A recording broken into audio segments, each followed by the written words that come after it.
Our Monaro is now off to the media blasters to have the layers of bog and paint that it's accrued over the years peeled back before any panel work can begin.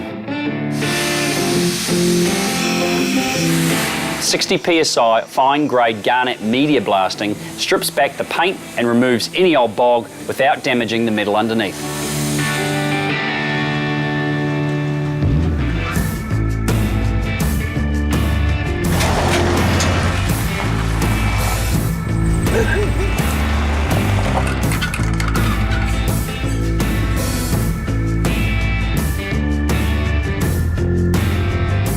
So where do you start?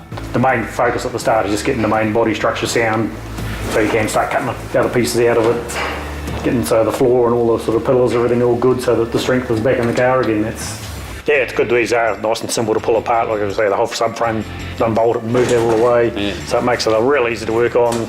Is there a certain part that's a bigger challenge or an area of concern that you were worried about? Monaros especially, they always rust in sort of the rear quarters around the rear windows. That's a very, very typical spot. It'd be pretty hard to find a Monaro that hasn't rusted there once they got media blasted. You can see there's been some nasty repairs done before, which was pretty standard back in the days. So that's all part of a few problems in it, but that's all totally fixable, so it's all no big deal. So.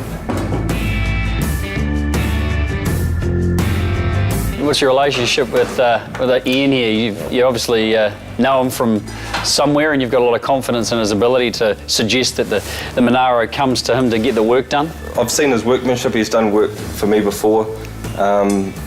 He's a Holden man. He's got more welding rods than he does tins of bolts, so that's important, that is. Yeah. This has been your trade, this has been your thing for how long? Since I left school. Is that right? Yes, which isn't far too many years to think about, but yeah, I've basically been doing the older restoration work for over 20 odd years now. So I sort of know my way around the old cars, and I've done an awful lot of them, and an awful lot worse condition than this one by a country mile. So finding the right people to have got the passion, and you've clearly got the passion. You get these, for what we see around you, keeping the history of it all and rebuilding it. It's fantastic. They don't make them anymore, so you've got to save the ones that are around. Now don't forget to check in again soon for the next instalment of this restoration process, and be sure to send in your Holden story so you can be in to win this awesome piece of motoring history.